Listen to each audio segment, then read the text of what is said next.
Hey, this is Bill Romer back again with this second free video in my series of free video piano lessons. Thanks for watching the first video if you have already, and if you left a comment, I appreciate that also. Feel free to leave a comment or question, anything you like in there. I'd really love to hear your feedback about the first video. In this video, we're going to talk about simple secrets to solid left-hand piano. And again, some of these things are going to sound really simple and look really simple, but they make such a big difference in your playing. And a part of this I was taught by a piano player that I played with probably 8 or 9 years ago when I first started playing dueling pianos, who got me to focus more energy, I guess, on my left hand, which I had never really thought about. I played a lot of sheet music growing up, and it's just something that didn't enter my mind, but it made such a big difference in my playing, and it's really simple to do. Okay, so we were talking about chords in the first video. We'll stick with our C and F and G chords. There's C, F major, G major, all right? So to give those chords depth when we're playing them, the best thing we can do is to, first of all, play a bass note.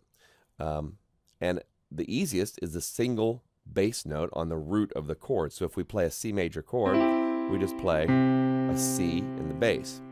Now, you'll get a different effect if you're higher or lower on the keyboard. So I can play a C here. It's not bad. If I play an octave lower, it adds a lot more depth. If I play another octave lower, that really adds some extra punch. So you got to watch out for that, because that's going to give sometimes too much power to what you're playing, unless you want that sound. To me, that brings back a little bit of the old Motown sound, or some sounds from the 60s sometimes, or specific songs that I like by Billy Joel or Elton John maybe. But anyway, you get a different sound depending on where you play. So that's the easiest thing to do. Now here, I'm not crazy about anything from about here on up playing bass notes, because it just starts to sound a little thin unless I want that to be the case.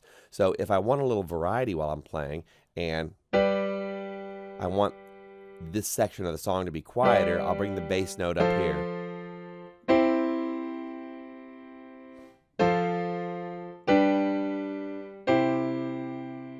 Like that. But then I can go back to my deeper bass note.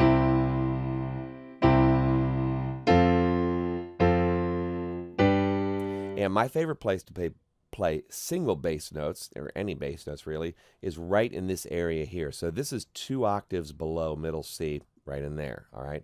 To me, that makes the best sound. You don't want to go too much below this, but usually this octave right in here, where this is middle C, okay? Or anywhere sort of down in this area. So maybe from G to G.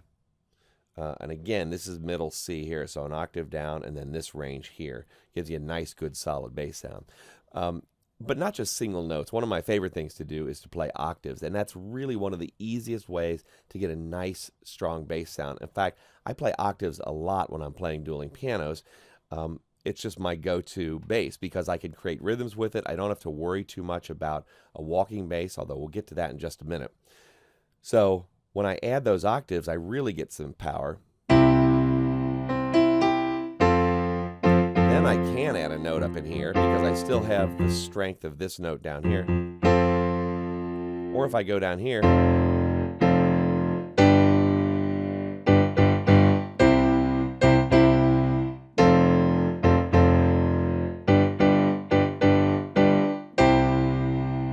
so again, very simple, just the root of the chord, whatever chord you're playing. C, F, G, B flat, E flat, G again,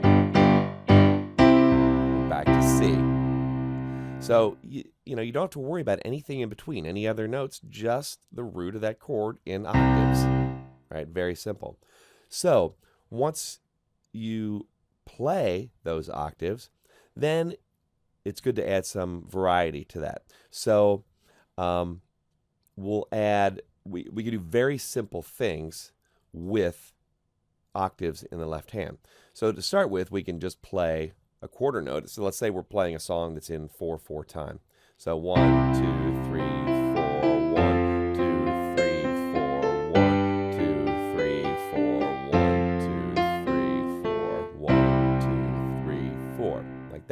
very simple. You just hold those octaves through the entire measure, each measure, or whenever the chord changes, that's when you change your bass notes in octaves. The next simplest thing you can do is play quarter notes, so play every quarter note.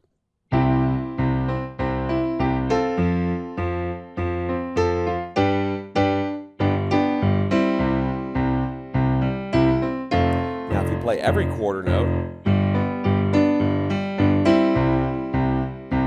you get a certain sound, like we have there. It's a driving forward sound. Depending on the tempo, it can sound really driving. So, and you might get a different rhythm in the right hand too. Straight rhythm like that.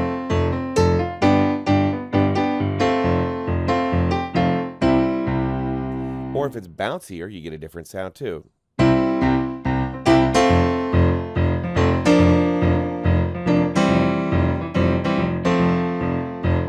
That's what's called a pedal point, where you hold that bass note on the same note while the chords change in the right hand. So if we do it in the key of C, for an example, maybe we just play quarter notes.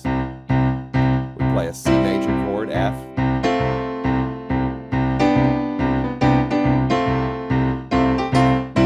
People just played C, F, G, F, C, while that left hand gives that driving bass on the quarter notes.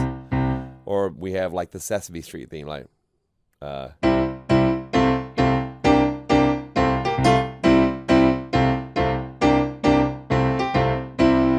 like that. Again, a slightly different sound or unique sound of that song. So that's quarter notes in your left hand. It can be driving, can be nice and slow.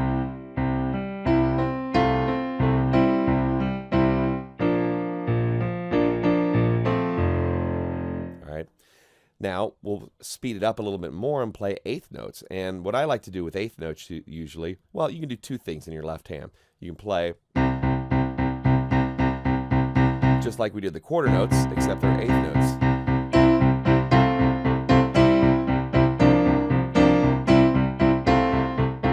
Adds a little more tension, more drive when we play those. You can also alternate them.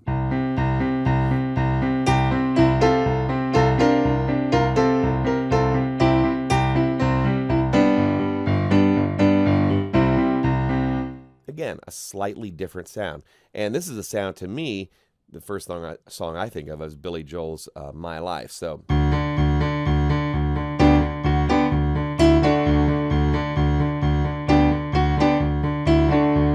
it's an easy way to create a specific sound. And to me, that song is really indicative of that sound.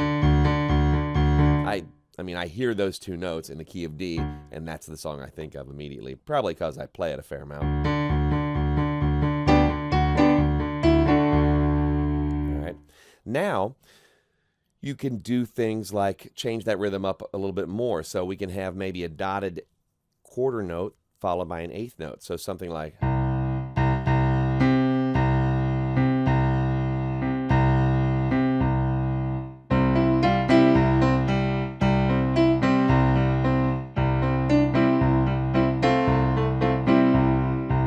Or again, we can do it in octaves.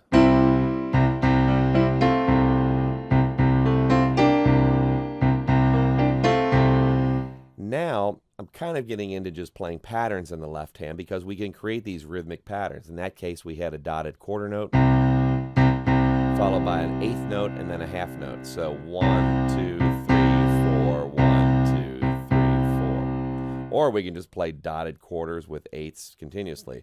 1, 2, 3, 4, 1, 2, 3, 4, 1, 2, 3, 4, like that. And again, it's just another way to create a specific sound while you're playing, okay? Now, there are lots of different rhythms you can play. I'm trying to think of something.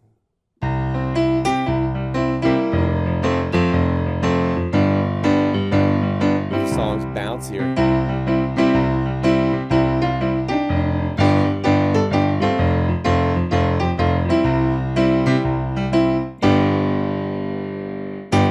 And if you're if you change that rhythmic pattern in the left hand, you can get tension and release. So if the pattern is moving along like this,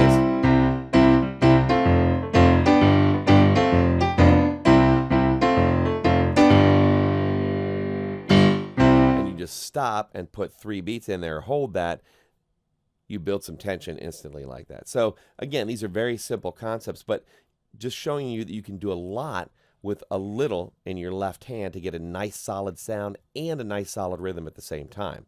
Okay.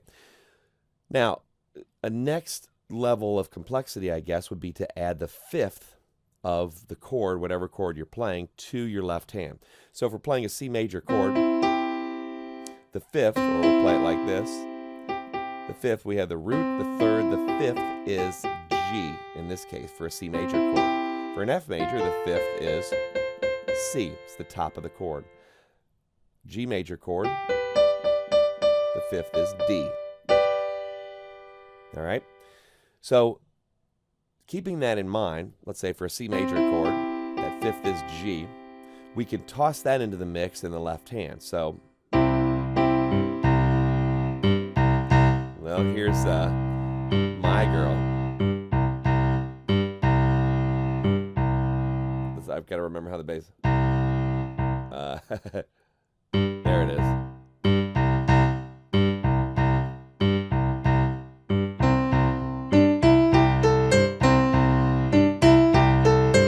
If you listen to the album, that's the sound that you hear, is that root fifth alternating. Now, you don't want to spend too much time on the fifth note of the chord. But it is a nice relief from just the plain old octave or the root of the chord with a single note there. And you can toss it in to give you an extra note or a little extra variety.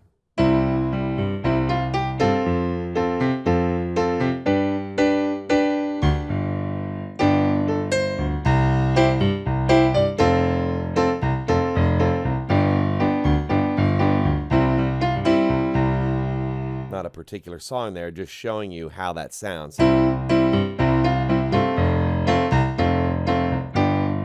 Do it with octaves.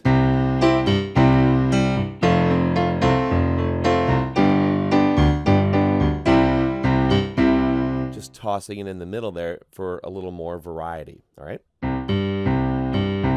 So that's the fifth, and the fifth is a great way to get you back to the chord you were coming from. So this is getting more into chord progressions, but in the key of C, we normally have like a D minor with a G7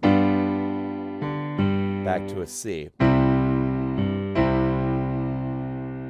And if we want to reinforce the fact that we're in the key of C, if we hang out just on that G, that fifth, for a second before we get back to the C major chord, maybe at the end of a phrase or a line, that really emphasizes that C major.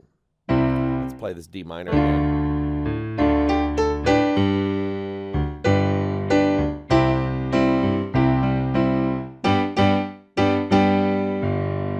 In this case, we're using the fifth in the left hand, the fifth of the C major chord, but we're actually turning it into a chord, a G7 chord.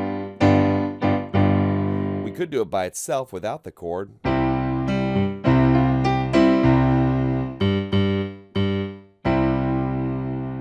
And there, it's just the fifth. You can actually make a little, if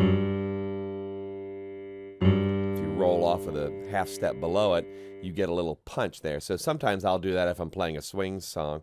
To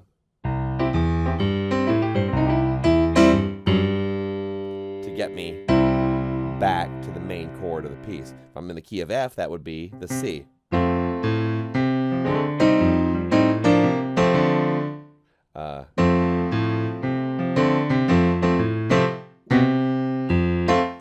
Again, very simple, not a specific song, but just showing you that you can toss that fifth in there to get you back to the main chord, the main root. All right? So now if we add in the entire chord in the left hand, we obviously can't just play the chord. That sounds terrible. You could, I guess, if you want a specific sound, but it gets very muddy the sooner you go below middle C. As he's moving down here, it's very muddy. That down here sounds terrible. But you can use chords in the left hand to create a walking bass or any kind of bass pattern in your left hand. Walking bass is easy. You just take the chord, so C major chord, you can just alternate the chord tones down here and start creating a walking bass. There's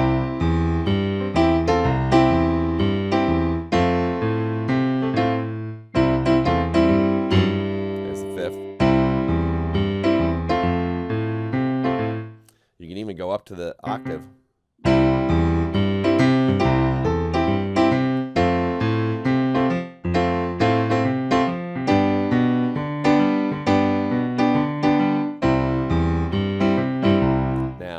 I had an extra little rhythmic bounce in there, which I'll get to in just a minute because I want to talk about that specifically. But I just was using chord tones. You can even create, so that's more of a swing kind of pattern.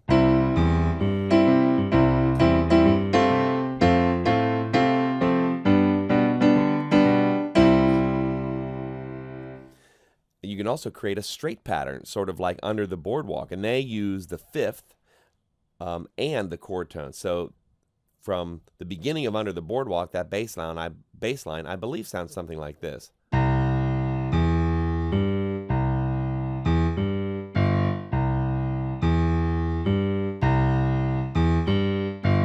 think that's pretty close. So they're just using chord tones. Might be something like that. Again, with that fifth in there, but just the chord tones from that major chord. Like that. I'd have to listen to it to make sure that was specifically their bass line, but it's something pretty similar to that. You can also do like an upside down sort of walking bass pattern. So, well, let's talk about a moving up pattern first. So a standard pattern in the left hand is 1, 3, 5, 6. We add the note a whole step above the fifth. I use this pattern a lot in my left hand playing out. 1, 3, 5, 6. Add the note a whole step above the fifth. All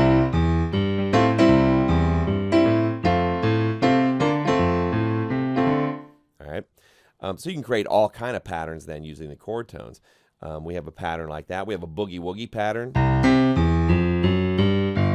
Adding a lot more notes. We do the octave, and then we move chromatically from the third to the fifth, and then an octave there on the fifth. And we're back.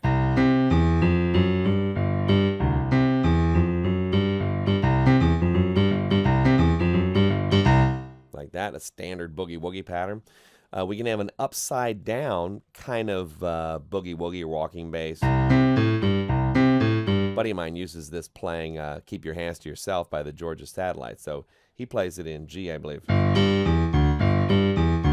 And it's like a... maybe down here. Like that. So he starts with the octave, moves up, comes down to the sixth and the fifth. Which is a neat sound that I discovered not too long ago watching him play that song. It gives a unique sound. My standard rock and roll riff is 1, 3, 5, 6.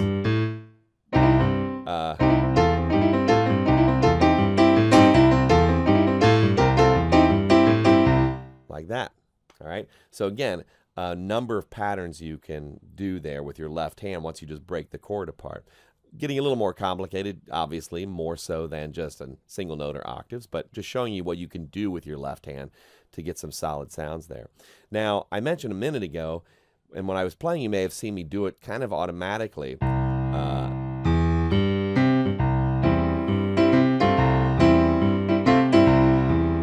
had a little extra bounce note in there to give it rhythm, and this is something I do kind of subconsciously, but that can really give rhythm an extra punch. And I learned it from a bass player a few years ago. He would play a walking bass, so he might play, let's say, a 1, 3, 5, 6, 7th, which we haven't talked about yet. So from the 6th, you move up a half step and then come back down. And every once in a while, he would put an extra little bouncy rhythm note in there. So like,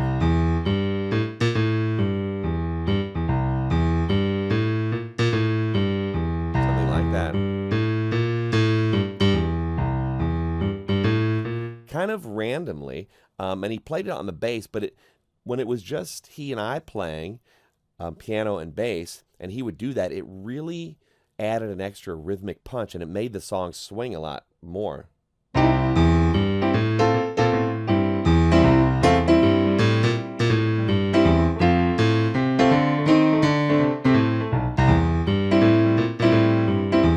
And I don't know, there's just something that adds an extra punch using that little rhythmic pattern. So I use it a fair amount, whether in something bouncy like that or something straight. You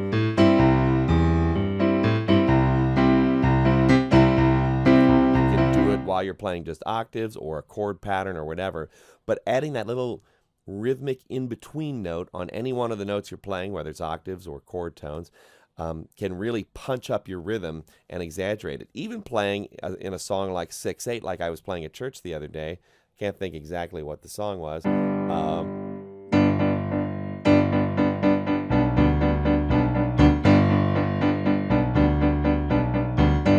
It's almost something like that on that last note. Or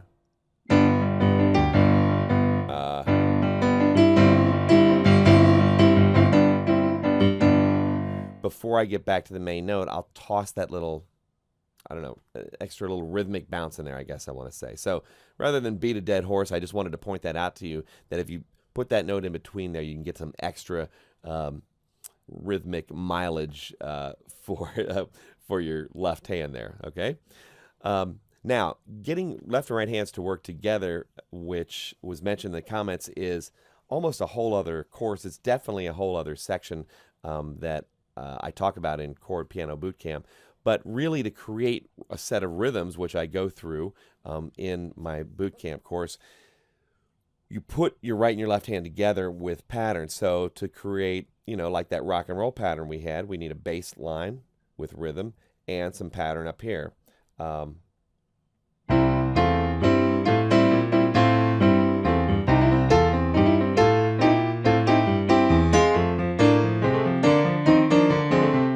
Or if we play Latin, root and fifth.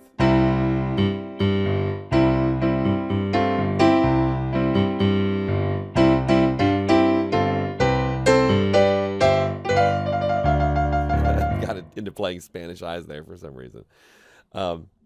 So you can create those rhythmic patterns with your two hands together. Obviously, then there's like just a plain old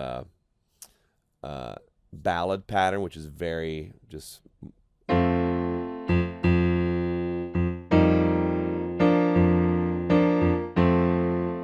something very simple.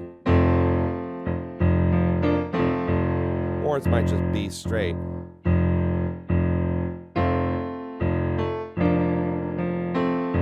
Or it might just be quarter notes or half notes down there in your left hand. So, you know, we have things like rock and roll, like boogie woogie we talked about, a Latin pattern, we have that 50s pattern I played a second ago. So that's a matter of just starting simple with your left hand and keeping some sort of rhythm going between both hands. Okay, so I don't want to get this video too long here, so I'm not going to go too much into that, but it's that alternating in the hands that really creates specific sounds and rhythms on the piano. And some of them get a little bit tricky because you got to keep this left hand moving. The easiest way to start practicing that is to just play something simple, let's say like quarter notes in your left hand while you play rhythms in the right hand.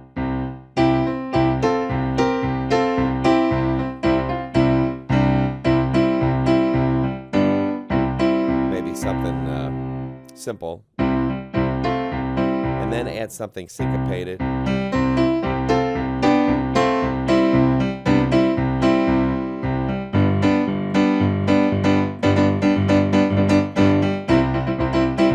It's kind of exaggerating, but to just practice a number of different rhythmic patterns in your right hand while your left hand keeps a certain rhythm going.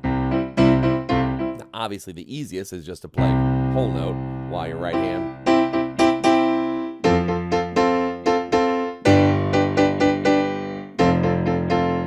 does that. A little more complicated would be to play like quarter notes.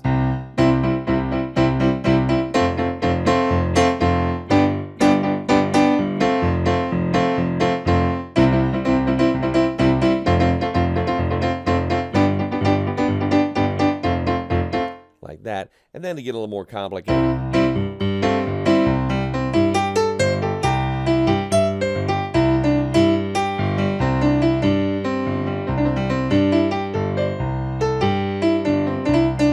Now there, I was improvising in the key of C, which we'll talk about in the next video, but I wanted to show you how to kind of progress in working on your left and right hands together.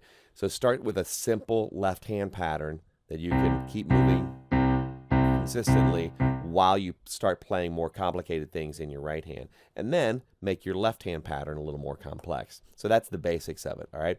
But again, I don't want to get this video too long. In fact, I think I'm going to wrap it up now. So thanks for watching. I really appreciate it. I hope you enjoyed the first video too. And in the next video, I believe we'll be talking about improvisation. That's my plan anyway. So look for that video real soon, probably tomorrow. And again, please leave your comments down below this video here, or your questions. I'd love to hear your feedback on this and the first video. So thanks again for watching. This is Bill Romer from PianoFast, and we'll see you in the next video.